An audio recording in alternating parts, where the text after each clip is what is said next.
Alléluia. Alléluia. Alléluia. Ça va ce matin? Amen. Ça va? Vous n'êtes pas endormi, hein?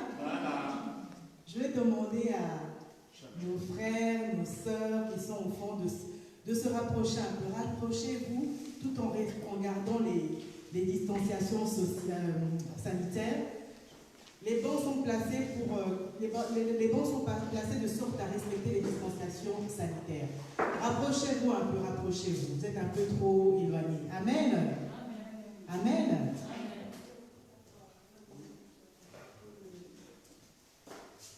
Je remercie le Seigneur de m'avoir fait grâce ce matin de me tenir devant vous. Amen. Je remercie aussi le pasteur Michel, notre papa de la maison, notre berger, de m'avoir confié sa chair aujourd'hui pour apporter la parole. Donc de là où il est, dans leur lieu de villégiature, je les salue, lui, son épouse, maman Miss Univers, les enfants et toute la famille. Amen. Je sais qu'ils sont en train de nous suivre. Amen. Amen. Nous allons commencer par une courte prière. Tendre Père, merci parce que tu es bon, tu es merveilleux. Merci parce que tu es Dieu. Merci parce qu'aujourd'hui tu as une parole pour nous, un message que tu veux véhiculer à tes enfants. Tendre Père, tu m'as choisi aujourd'hui comme instrument, Seigneur Jésus. Brise-moi, Seigneur Jésus. Brise-moi, mon Dieu, mon roi, et parle au travers de moi, mon Dieu, mon roi. Parle au travers de moi pour parler à ton peuple. Parle à ton peuple, Seigneur Jésus, et donne-leur ce que leur cœur désire ce matin. Donne-leur ce que tu as préparé pour eux ce matin, afin qu'ils puissent être fortifiés, afin qu'ils puissent repartir d'ici avec des bénédictions, avec un message nouveau, un message qui va les fortifier, qui va leur permettre d'avancer avec toi. Amen. Je vais chanter une petite chanson. Je ne sais pas si papa pourra m'accompagner. C'est dans les profondeurs de Sèvres Catambal. Je ne sais pas si tu sauras m'accompagner. Brise-moi. Je vais faire avec les moyens que Dieu m'a donnés. Amen. C'est facile à retenir. Vous pouvez aussi m'accompagner. Brise-moi, attire-moi au travers du voile. Je t'appartiens à jamais. Ma peur s'enfuit et je vis par ton amour. Oh, ton amour.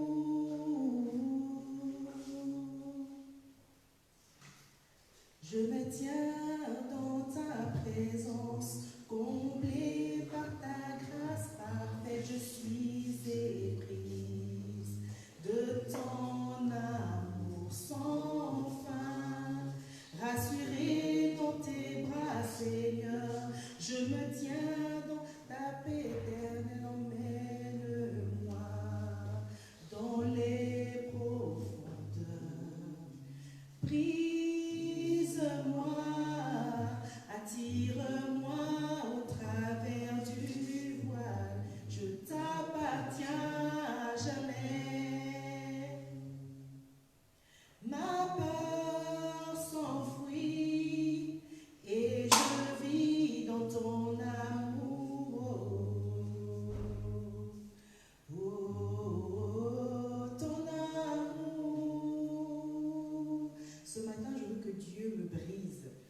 Je veux que Dieu m'attire dans les profondeurs, au travers du voile. Amen. Ce matin, c'est ce que je veux aussi pour vous, que Dieu vous brise et que Dieu vous attire dans les profondeurs, qu'il vous attire à travers le voile. Amen. Afin qu'on puisse recevoir ce qu'il a pour nous, afin que notre cœur puisse être préparé à recevoir ce qu'il a pour nous. Amen.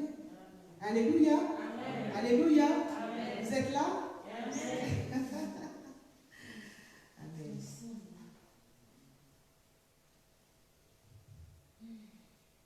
Ce matin, Dieu a un message très particulier pour nous tous. Amen. Dieu a un message qui, j'espère, va vous aider à avancer dans cette année, dont le thème est l'année de la repentance. Amen. qui va vous permettre d'avancer malgré les aléas de la vie, malgré tout ce qu'on vit en ce moment, le Covid, les difficultés qui sont liées au Covid. Mais vraiment ce matin, je veux qu'on soit attentif à ce message, je veux que nous tous nous soyons attentifs à ce message pour pouvoir écouter ce que Dieu a pour nous. Amen. Vous savez que le thème de l'année, c'est la repentance des fils de Dieu. On est toujours sur le thème de la repentance. Et la repentance a plusieurs formes, a plusieurs étapes. Amen. Et mon message aujourd'hui, c'est comment être une bonne terre.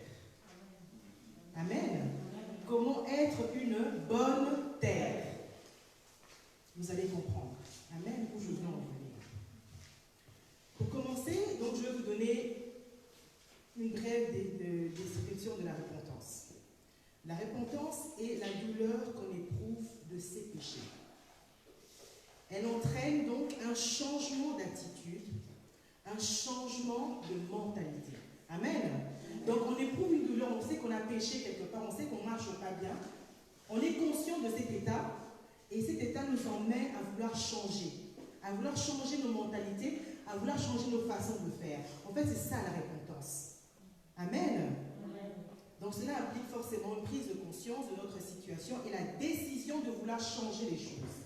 Et c'est dans cette optique que nous voulons nous inscrire aujourd'hui. Nous voulons nous inscrire cette année, c'est vouloir changer, vouloir améliorer notre condition, vouloir améliorer notre condition par rapport à la parole de Dieu. Et c'est ça la repentance. Amen. Amen. Et deuxièmement, d'un côté on a la repentance.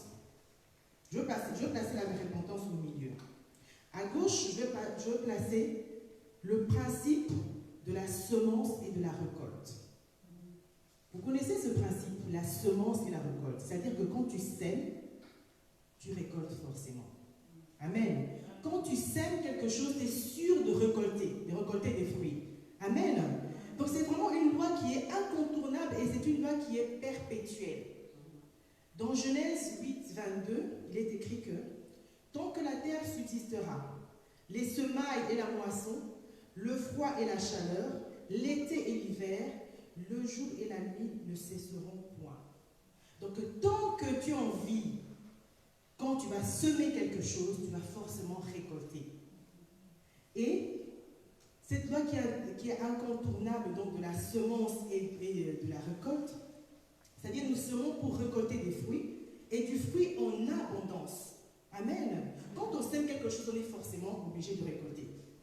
Et on récolte forcément de la nature de ce qu'on a semé, de la nature de la semence.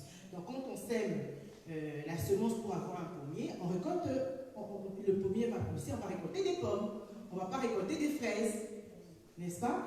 Donc on sème et on récolte de la nature de ce qu'on a semé. Et cette loi qui est perpétuelle, qui va toujours fonctionner tant que tu en vis, tant que tu sèmes de l'amour, tu vas récolter de l'amour. Amen. Quand tu sèmes la colère, tu vas récolter de la colère. Quand tu sèmes la paix, tu vas récolter aussi de la paix. Amen. Et de la paix en abondance. Et sachez qu'en fait, nos cœurs, notre vie, nos vies en fait sont comme des jardins, comme des terres à cultiver. Amen. Amen. Plus précisément, nos cœurs sont des terrains, des cœurs à cultiver. Amen. Et lorsque des terres à cultiver, donc ça veut dire que ce sont des terres qui sont capables de recevoir une semence. Et cette semence, c'est quoi? C'est la parole de Dieu. La semence dont nous avons besoin sur notre terre, c'est la parole de Dieu, c'est l'évangile de Dieu. Et c'est la semence par excellence. Parce que c'est ce que nous voulons chercher. Lorsque nous cherchons le Seigneur, nous cherchons cette semence-là. Pourquoi? Parce que nous voulons que cette parole, quand elle rentre dans nous, qu'elle puisse produire des fruits. Lorsque nous sémons la parole de Dieu, nous attendons à ce que cette parole porte des fruits. Amen. Voilà pourquoi, en fait, il faut comprendre une chose. Donc, nous avons la loi de la semence et de la récolte. Et cette loi, elle entre en jeu que quand on a une terre à cultiver. Et pour cultiver cette terre, pour pouvoir planter la semence dans cette terre, il faut qu'on laboure la terre, qu'on entretienne la terre, qu'on nettoie la terre. Amen. Parce que lorsqu'on ne nettoie pas la terre, on plante juste comme ça, on ne sait pas ce que ça va donner. On ne sait même pas si ça va porter des fruits. Amen. Donc, c'est de là où la repentance vient entrer en jeu. C'est-à-dire que nous avons des cœurs qui sont des terrains favorables, qui sont des terrains qui peuvent être cultivés, des terrains qui peuvent recevoir une sémence, qui est la parole de Dieu. Et ce cœur-là, pour recevoir la sémence, il faut la cultiver, il faut la travailler, il faut l'entretenir, il faut la nettoyer au travers de la repentance. Amen. Au travers du changement de mentalité. On change nos mentalités, on change notre façon de voir, on change notre façon de penser. C'est ça qu'on appelle entretenir ce terrain pour qu'il devienne un terrain favorable. Et lorsque le terrain devient favorable, là, on peut planter la semence de Dieu. Et là, on est sûr que ça portera des fruits. Et des fruits en abondance. Amen. Amen. Amen. Donc, soyons des terres favorables, des terrains favorables pour pouvoir recevoir la semence qui est la parole de Dieu, recevoir cette semence qui est l'évangile de Dieu. Et quand cette semence est placée en nous dans le terrain qui est favorable, il y a multiplication. Il n'y a pas seulement des fruits, mais des fruits en abondance. Multiplication. Il y a des ouvertures, il y a des changements, il y a des transformations. Amen. Il y a même de l'amélioration dans ce qu'on fait. Amen. Pour pouvoir mieux comprendre, en fait, où je veux vous emmener, on va lire Matthieu 13, le verset 1 au verset 9. C'est la parabole du semeur. Amen. Parce qu'il y a plusieurs terrains, en fait. Nos cœurs, il y a plusieurs cœurs. On ne connaît pas le cœur de tout un chacun, et que Dieu qui connaît notre cœur. Amen. Il y a plusieurs terrains. Il y a plusieurs cœurs. Amen. Il y a plusieurs types de terres favorables, d'autres sont moins favorables. On va le voir au travers donc de la parabole du semeur. Vous êtes prêts? Amen. Alors Matthieu 13, versets 1 à 9. Ce jour-là, Jésus sortit de la maison où il se trouvait et alla s'asseoir au bord du lac. Autour de lui, la foule se rassembla, si nombreuse qu'il dut monter dans un bateau. Il s'y assit. La foule se tenait sur le rivage. Il prit la parole et leur exposa bien des choses sous forme de paraboles. Ici, c'est la parabole du semeur. Et il leur dit, un semeur sortit pour semer. Alors, il répandait sa semence. Quand il répandait sa semence, des grains tombèrent au bord du chemin. Premier type de terrain, quand il répandait sa semence, des graines sont tombées au bord du chemin. Et qu'est-ce qui s'est passé? Les oiseaux vinrent et les mangèrent. Amen. D'autres tombèrent dans un sol rocailleux, c'est un sol de pierre. Et ne trouvant qu'une mince couche de terre, donc ces semences-là levèrent rapidement parce que la terre n'était pas profonde. Mais quand le soleil fut monté haut dans le ciel, les petits plants furent vite brûlés et comme ils n'avaient pas vraiment pris racine, ils séchèrent. Amen. On a un deuxième type de terrain, un terrain rocailleux, où les semences tombent, mais comme il n'y a pas assez de terre, c'est pas assez profond, les plants prennent, mais très vite ça sèche. Parce que ça n'a pas été assez enraciné. Et voilà le troisième type de terrain. Au verset 7, d'autres grains tombèrent parmi les ronces. Les ronces, ce sont des arbustes assez épineux, des arbustes épineux. Alors d'autres grains tombèrent dans les ronces. Celles-ci grandirent et étouffèrent les jeunes pousses. Donc les ronces sont grandies et ils ont étouffé les jeunes pousses. Ils ont étouffé la parole de Dieu. D'autres grains tombèrent sur une bonne terre et donnèrent du fruit avec un rendement de 100, de 60 ou 31. Et celui qui a des oreilles qui l'entendent. Amen. Donc on voit ici qu'il y a 4 types de terre.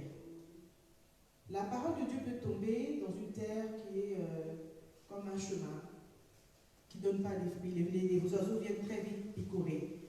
Un terrain rocailleux, un terrain bourré de ronces. Et la parole de Dieu peut tomber aussi dans une bonne terre. Donc il y a différents types de terre où la semence tombe, la semence peut porter des fruits, comme ne pas porter de fruits et sécher. Alors ma question ce matin, c'est comment être une bonne terre? Alléluia. Amen. Comment être une bonne terre? Comment ne pas se retrouver dans un terrain rocailleux? Comment ne pas se retrouver dans un terrain plein de ronces? Comment ne pas se retrouver au bord du chemin? Comment être une bonne terre? Et tout cela, ça demande beaucoup pour être une bonne terre. Ça demande un changement de mentalité, un changement d'attitude. C'est tout un travail à faire en fait pour être une bonne terre. C'est tout un investissement à apporter. Et c'est un processus de la repentance en fait, qui comporte plusieurs étapes. Parce que pour être une bonne terre, d'abord on cherche à être une bonne terre. Pourquoi? Pour recevoir la semence. Non seulement recevoir la semence, mais pour porter des fruits. Amen. Maintenant, pour que notre cœur devienne une bonne terre, on va entrer dans le processus de la repentance. Amen. Et ce processus de la repentance, aujourd'hui, j'ai retenu 3 points. Pour rentrer dans ce processus de la repentance, il faut savoir premièrement préparer son cœur. Donc savoir labourer la terre qui est notre cœur, labourer le terrain. Il faut savoir garder son cœur plus que toute autre chose, car c'est de lui que viennent les sources de vie. Amen. Et il faut aussi savoir porter les fruits. Amen. Donc, 3 étapes que je vais détailler. Savoir préparer son cœur, savoir garder son cœur et savoir porter les fruits. Amen. Pour pouvoir être sûr de recevoir la semence, que la semence puisse germer et que la semence puisse porter des fruits. Amen. Donc, comment savoir préparer son cœur? Comment labourer sa terre? Nous avons vu que dans la parabole du semeur, il y a plusieurs types de terre. Donc, labourer la terre, c'est en fait enlever tout ce qui est cailloux, tout ce qui est ronce, tout ce qui est mauvaise herbe, nettoyer. C'est ce que les jardiniers font avant de planter. Amen. Donc, savoir aussi chasser les oiseaux avec des éventails, en fait. Des épouvantails, hein? Épouvantails. Voilà. Savoir chasser les oiseaux parce que les oiseaux viennent après picorer les graines qui rentrent dans le processus donc de la semence.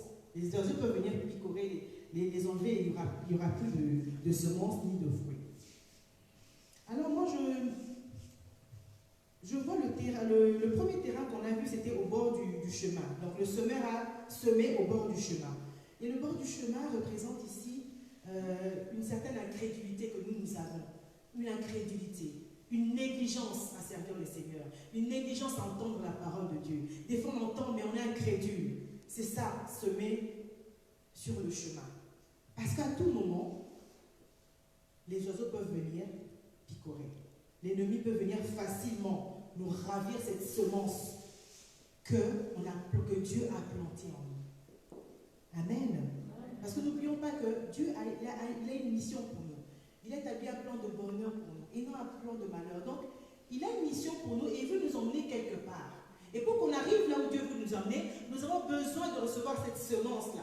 Amen. Pour grandir, pour porter des fruits. Amen. Donc, si on est dans l'incrédulité, dans la négligence, on ne sait pas conserver cette semence qu'on a reçue, et facilement, l'ennemi nous la vole. C'est comme le dimanche quand on vient, on écoute la parole, on est en train de somnoler. On écoute une bonne parole qui est censée vraiment nous nourrir, et dès qu'on sort, on oublie tout. C'est ça, un chemin semé sur un chemin, au bord du chemin. Deuxième terrain, c'était un terrain rocailleux. C'est un terrain rempli de pierres.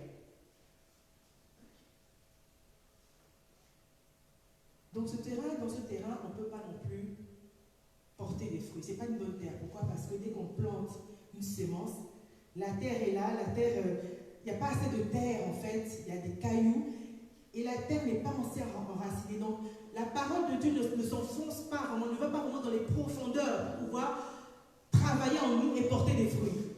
C'est ça le terrain, un terrain rocailleux. C'est quand vous recevez la parole de Dieu, vous l'acceptez, mais ça ne porte pas des fruits, vous n'avez pas à la mettre en pratique. C'est ça, avoir un cœur comme un terrain rocailleux. Amen.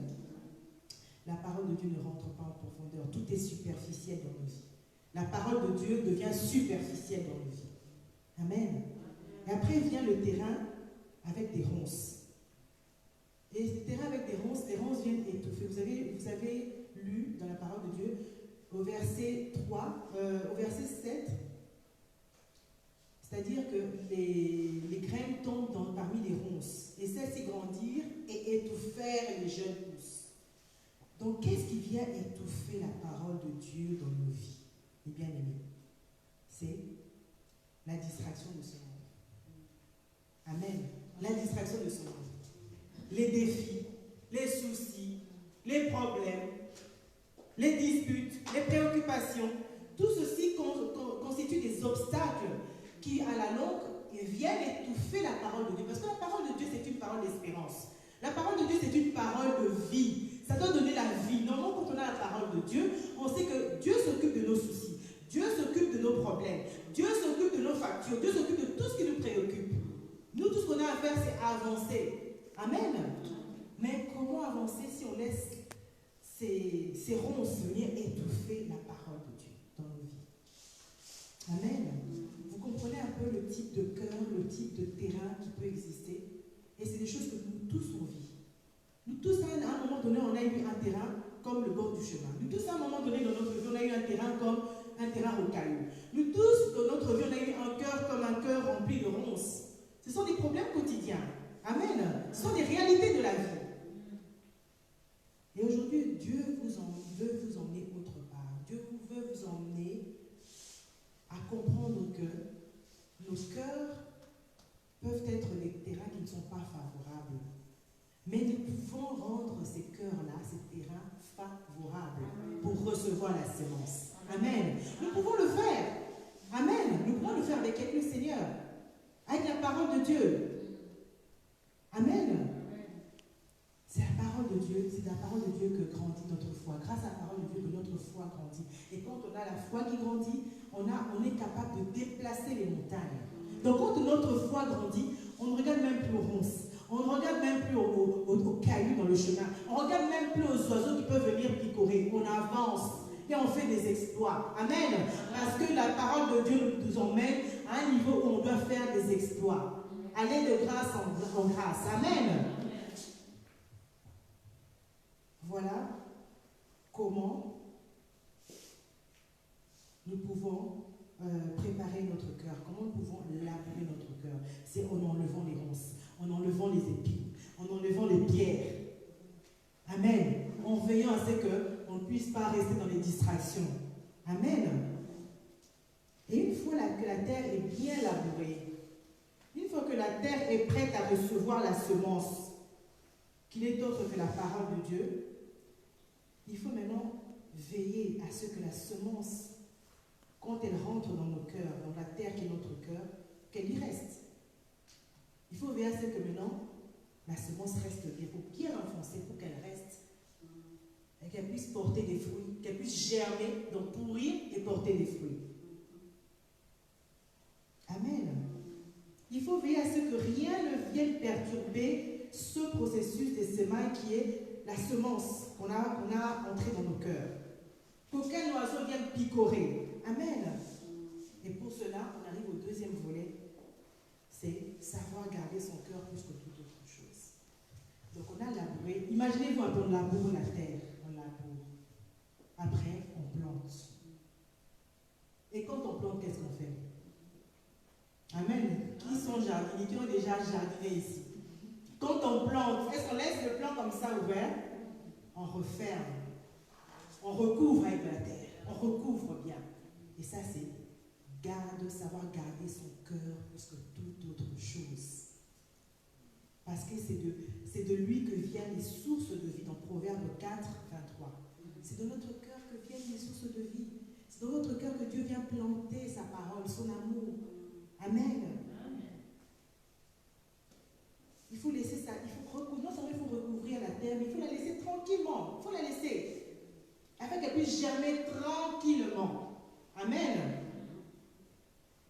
Et comment on peut laisser une terre tranquille en train de germer tranquillement? On va dans Psaume 31, 10 qui dit: ô Dieu, crée en moi un cœur pur, renouvelle en moi un esprit bien disposé. Amen. Dieu, crée en moi un cœur pur. Que je garde ce cœur-là pur et renouvelle en moi un esprit bien disposé. Pourquoi on dit renouvelle en moi un esprit bien disposé? Parce qu'avec le Seigneur, tout est recommencement. On peut recommencer. On a mal fait quelque chose et on recommence. On a le droit de recommencer. Jusqu'à atteindre le niveau que Dieu veut que nous atteignions. Amen. Donc, mes bien-aimés, savoir, la deuxième étape, c'est garder son cœur plus que toute autre chose. Et comment on garde son cœur plus que toute autre chose? En évitant déjà d'écouter des choses qui peuvent irriter notre cœur. En évitant de regarder des choses qui peuvent ébranler notre sensibilité. De regarder des choses, des scènes aujourd'hui sur les téléphones, c'est beaucoup de scènes de bagarre. Des scènes où on est en train de... Plusieurs personnes tabassent une personne. Des scènes horribles. Tout le monde veut tout filmer. Et ça, qu'on ne le veut pas, ça ébranle notre sensibilité. Faisons très attention à ce qu'on regarde. Faisons très attention à ce qu'on entend. Quand c'est impropre à la parole de Dieu, ben on n'entend pas. Quand c'est pas propre, quand tout ce qu'on regarde n'est pas propre à la parole de Dieu, on évite de regarder. Amen. Évitons certaines associations. Tu te retrouves dans un endroit où les gens sont en train de critiquer. Mais ne reste pas là. Garde ton cœur plus que toute autre chose. Les gens qui font du commérage vont te dire: tu sais ce que l'autre pense de toi? Moi je dis: je ne veux pas savoir, parce que ça va irriter ton cœur, que tu le veuilles ou pas. Ça va te faire mal, ça va même créer de la colère et de la haine envers cette personne. Et Dieu ne veut pas qu'on soit dedans. Voilà pourquoi il faut qu'on garde nos cœurs plus que toute autre chose. Qu'on protège nos cœurs. Amen. Évitez de perdre son temps dans les futilités. Et c'est ça qui nous met dans la distraction en fait. Et on a vu quand on est dans la distraction, qu'est-ce qui se passe? Un oiseau vient, il prend. Il picore notre semence. Il nous envoie ce que Dieu nous a donné. Et on perd tout. Amen. Vous me suivez? Amen. Vous me suivez? Amen. Ça rentre? Amen. Amen. Donc, mes bien-aimés, quand on garde notre cœur, on protège notre cœur, la semence peut enfin germer. Et elle peut enfin produire du fruit, porter du fruit et du fruit. Financièrement, fait semer par son temps, semer de son amour, de sa disponibilité, rendre service. Il faut savoir semer parmi nous. Et on récolte toujours plus que ce qu'on a semé. Amen. Même si des fois c'est décourageant parce qu'on ne reçoit pas tout de suite ce qu'on attendait, mais n'hésitons pas de semer. Parce que même si on ne reçoit pas tout de suite, chaque semence a sa saison. Même si on ne reçoit pas aujourd'hui, on recevra demain, dans 2 mois, dans 1 an. Et on va se souvenir: ah, j'avais semé une fois. Moi, j'ai beaucoup d'exemples comme ça où j'ai semé juste de ma bonne humeur, juste de mon sourire. La dernière fois, on a invité nos voisins chez nous. Et mon mari était réticent: oui, mais pourquoi tu les invites? Tu vas les embêter. Moi, je dis: non, qu'ils viennent, on va passer un petit moment. Ils sont venus, ils ont passé un bon moment avec nous. Et c'est même lui qui parlait même plus avec les voisins. Il est resté des heures à parler même avec les voisins. Et quand il raccompagnait les voisins vers chez eux, il lui faut une confidence. Ils disent: votre femme, elle a le temps de ressentir la tristesse des gens. Mon mari dit: ah bon? Il dit: oui. Il y a quelques années, je ne sais pas, un jour, j'avais fait des beignets ou des bananes plantains. J'avais envie de partager avec eux. Je leur ai donné un bol avec des bananes, des beignets, des petits poulets et tout ça. Et je ne savais pas, ça lui a donné de la joie parce que c'était le jour où elle allait enterrer son père. Ma voisine venait d'enterrer son père. Et c'est ce jour-là qu'elle était tellement triste. Et je ne savais pas que ce que je lui avais emmené, ça lui avait redonné de la joie. Et elle me l'a dit 1 an ou 2 ans après. C'est ça, hein? Et je ne savais pas. Moi, j'ai semé et je suis partie. Et ça produit du bonheur dans le cœur d'une personne qui était attristée. Vous voyez mes bien-aimés. Donc, lorsqu'on sème, ne soyons pas inquiets. Tu sèmes seulement la bonne semence sur une terre favorable. Sème seulement. Et après, tu verras comment ça, tu vas récolter. Amen. Amen. Et troisième volet, c'est savoir comment porter des fruits. On prépare notre cœur, on sème, on pose la semence, on garde notre cœur et il faut savoir comment semer, comment récolter des fruits. Comment récolter des fruits? Donc quand on a semé comme ça, on a gardé notre cœur, il faut savoir comment entretenir cette semence. Savoir venir l'arroser.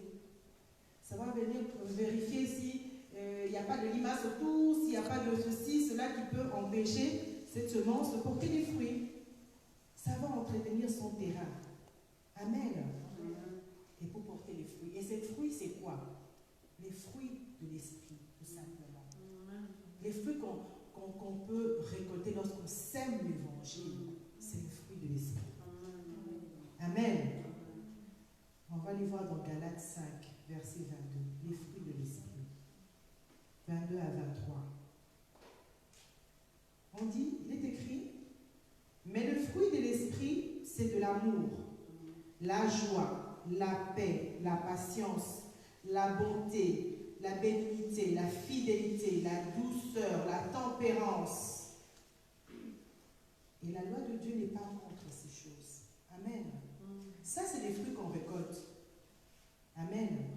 Et ces fruits-là, on récolte parce qu'on a planté les mêmes fruits. Et on récolte, si tu plantes l'amour, tu récoltes l'amour en abondance. Si tu plantes la paix, tu récoltes la paix en abondance. Amen. Savoir porter les fruits. Savoir porter les fruits, c'est aussi, physiquement, on va dire, humainement parlant, c'est savoir adopter des bons comportements envers autrui. Savoir adopter de bonnes attitudes envers ton prochain. Amen. C'est ça les fruits de l'esprit en fait. Tu changes ton comportement afin d'être agréable aussi en face de ton prochain. Sans te compromettre contre la parole de Dieu. Hein. On reste dans la parole de Dieu. Et si tu étais une personne qui te fâchait souvent, tu adoptes le fruit, la semence de la joie. Amen. De la paix. Et ça va porter la joie et la paix. Amen. Amen. Amen. Donc savoir semer les semences de l'esprit, les semences des fruits de l'esprit, pour récolter les fruits de l'esprit. Amen. Il n'y a pas que ça aussi, savoir adopter un bon langage qui va attirer vers nous les âmes, qui va attirer vers l'évangile en fait les âmes, au lieu de les repousser. Parce que des paroles qui repoussent. La langue là, c'est un petit organe, mais qui fait très mal des fois. Qui fait très très très mal. Il faut veiller à son langage. Comment vous voulez attirer les âmes si vous n'avez pas un bon comportement, si vous n'avez pas un bon langage, si vous ne donnez pas de bons témoignages? Amen. Ça aussi, c'est savoir comment porter des fruits. C'est veiller à son comportement, veiller à son langage pour porter des fruits. Savoir utiliser le pouvoir de ta langue pour le bien. Amen. Ça, c'est l'effort que chacun d'entre nous doit faire. Nous tous, à un moment donné, on a sorti des paroles qui ont blessé. Qui que ce soit. Il faut savoir comment réajuster ses paroles, réajuster son langage. Savoir bénir au lieu de maudire. Amen. Savoir bénir les autres. Amen. Au lieu de menacer les autres. Et toi, tu vas voir ce que je vais te faire. Non, tu bénis. Tu bénis la personne. Tu prophétises pour la personne. J'aimerais que tu réussisses cette année. J'aimerais que tu fasses ça, que tu aies ce travail-là que tu es en train pour lequel tu as postulé. J'aimerais que tu avances. Amen. Amen. C'est ça, réadapter son langage par rapport à la parole de Dieu. Amen. Il y a 3 versets comme ça que j'ai retenus. montrer le pouvoir de la langue pour le bien.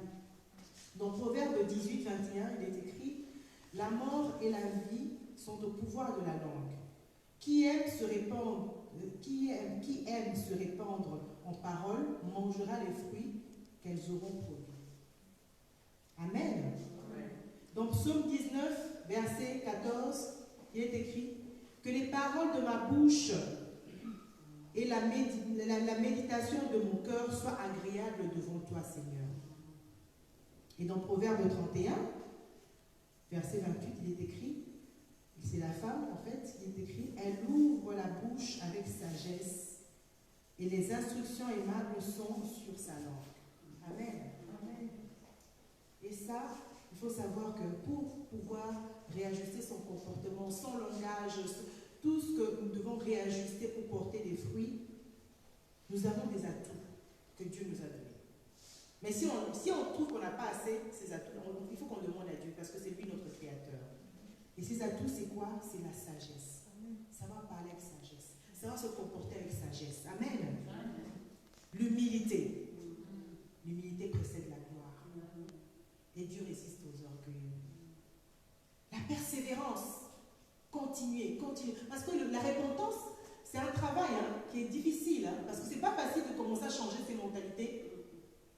Déjà, la repentance ne se fait pas d'un clic. Non, on prend du temps. On prend le temps pour arriver à la repentance. Amen. Donc, il faut avoir la persévérance. Même si on voit que le fruit ne donne pas encore, ne sort pas encore, alors que chez les voisins, les fruits commencent déjà à sortir, il ne faut pas se décourager, il faut être persévérant. Et il faut avoir la foi. La foi qui déplace les montagnes. Ça, ce sont nos atouts qui nous aideront à surmonter les obstacles. Et ces obstacles, c'est les obstacles qu'on peut rencontrer dans la vie, les cailloux, les ronces, les oiseaux qui viennent picorer. C'est ça nos obstacles. Amen. Donc, pour résumer le tout, il faut savoir que, en fait, ce travail de repentance-là, c'est un travail qui est dur. C'est un travail, c'est tout un investissement. Il faut vraiment s'investir pour vouloir rentrer dans la repentance. Et ce n'est pas toujours facile. Pas, on ne rentre pas dans la persévérance, dans la repentance. Ce n'est pas toujours dans la joie qu'on rentre dans la repentance. Des fois, c'est très difficile. C'est souvent un moment où on doit faire beaucoup de sacrifices. Parce qu'on fait des sacrifices. À un moment donné, on doit changer nos mentalités, on doit changer nos habitudes. Et les personnes, j'ai des voisins, par exemple, eux, quand ils me voient, quand je suis près d'eux, ils ne me voient même pas, ils tracent leur chemin. Même quand je dis bonjour, des fois, ils ne répondent même pas, ils avancent.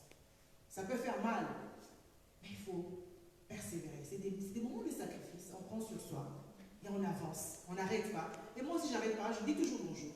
Jusqu'au jour où il va me rendre mon bonjour. Amen. Je continue toujours à faire le bien. C'est un travail de dur labeur. C'est un travail où nous devons adopter de nouvelles attitudes, des habitudes qui nous correspondent, on pense qu'ils ne nous correspondent pas, mais ce sont des habitudes du royaume. Ce sont des attitudes du royaume de Dieu. Nous devons accepter de changer nos mentalités, de bouleverser nos habitudes, parce qu'on bouleverse tout. Toi qui avais l'habitude de dormir, après le travail, tu dors. Mais là, maintenant, il faut que tu te lèves. Peut-être pour aller cuisiner, il faut peut-être que tu te lèves pour aller emmener un enfant au sport. Donc, c'est bouleverser nos habitudes. Amen. Mais rassurez-vous que lorsqu'on sème comme ça, souvent quand on sème, c'est-à-dire quand on rentre dans la repentance, on rentre souvent avec des cris, avec des larmes, parce que c'est pénible. C'est des fois très pénible. Des larmes. Mais rassurez-vous que lorsqu'on récolte toujours avec des cris de joie. Toujours avec des cris de triomphe. Amen. Donc la repentance porte toujours des fruits. La décision de se repentir et de changer de mentalité et d'aller vers le chemin que Dieu nous a choisi pour nous, le chemin que Dieu a tracé pour nous, apporte forcément des fruits. Amen. Ceux qui sèment avec larmes, la parole de Dieu dit, ceux qui sèment avec larmes moissonnent avec des chants de joie, des cris de triomphe. Amen. Parce que c'est tout un combat, changer ses mentalités. Amen. Le psaume 126, 5 à 6 est écrit, il va en pleurant, portant la semence qu'il répand. Il revient avec chant de joie, portant des gerbes. Donc tu vas en pleurant, tu dois débroussailler ton cœur, tu dois tout nettoyer, abandonner peut-être certains amis, abandonner peut-être certaines relations. Mais c'est dur, c'est pénible. Mais lorsqu'on revient avec la récolte, on revient avec chant de joie et des gerbes en abondance. Amen. Donc lorsque nous préparons nos cœurs à recevoir la semence, nous pouvons être sûrs, mes bien-aimés, sûrs que notre récompense sera certaine.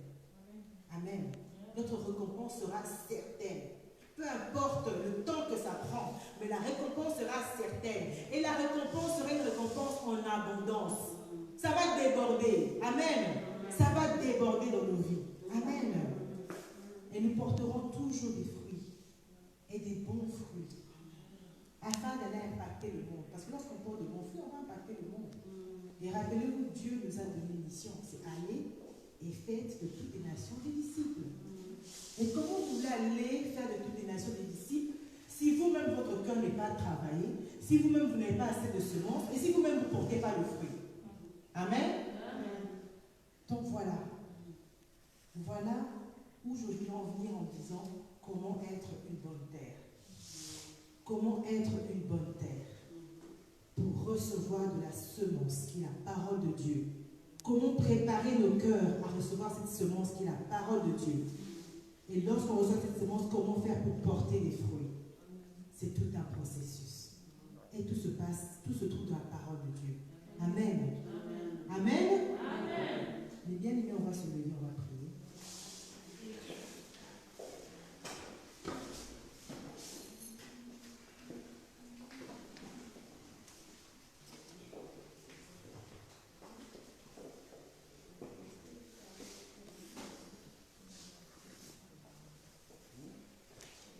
La chorale va nous accompagner avec ce chant qui dit parfum, qui te dit parfum de bonne odeur. Amen. J'aimerais, mes bien-aimés, qu'on puisse chanter ce chant-là avant de commencer la prière. Et ce chant, c'est toute une prière en fait. Et ce chant dit que ma vie soit une fleur, un parfum de bonne odeur pour toi, Seigneur. Cette chanson dit encore que je sois comme l'argile entre les mains de Dieu et que Dieu soit le potier, afin qu'il me façonne selon l'image qu'il veut me donner, qu'il me donne la forme qu'il veut me donner, afin d'être prêt à accomplir la mission qu'il a choisie pour moi. Amen. Et ensuite, nous allons prier. Nous allons prier en fonction de ce qu'on a entendu ce matin, en fonction de ce qu'on a entendu de la parole de Dieu.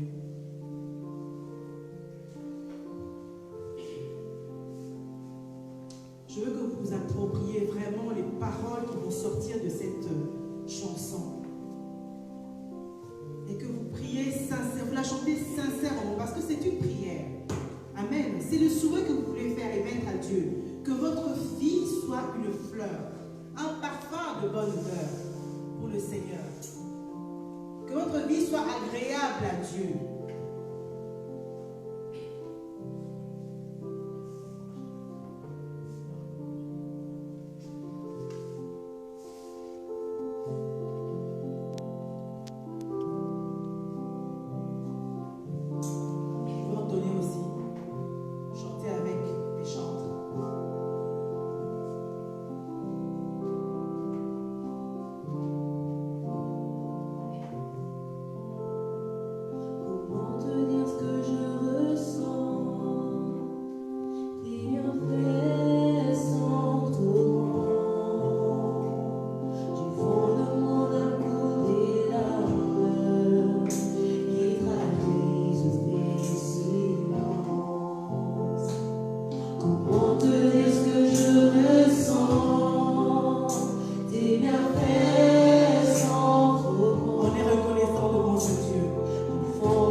Love.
Oh Seigneur Jésus, aide-toi de mon cœur.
vie pour chacun d'entre nous. Que Dieu nous apprenne à préparer nos cœurs. Qu'il nous apprenne à enlever tout ce qui n'est pas de lui. Qu'il nous apprenne à nous réajuster. Qu'il nous apprenne, Seigneur, à labourer nos cœurs. À travailler sur nos cœurs. Des fois, c'est très dur de travailler sur son cœur parce que ce sont des habitudes qu'on va changer. Des habitudes qu'on va bouleverser, mais que Dieu nous apprenne à le faire. Mais bien aimés, prions, prions. Levons-nous, ouvrons nos bouches. Si vous voulez rester assis, vous voulez vous mettre à genoux. Mais c'est quelque chose que vous demandez à Dieu. Et l'attitude des personnes qui demandent quelque chose à Dieu. Et la foi que vous allez recevoir ce que vous demandez. Amen. Oh, notre Père, merci de m'aider à préparer mon cœur. Aide-moi à préparer mon cœur. Aide-moi à préparer mon cœur.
apprendre à semer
Merci, maman Nadine.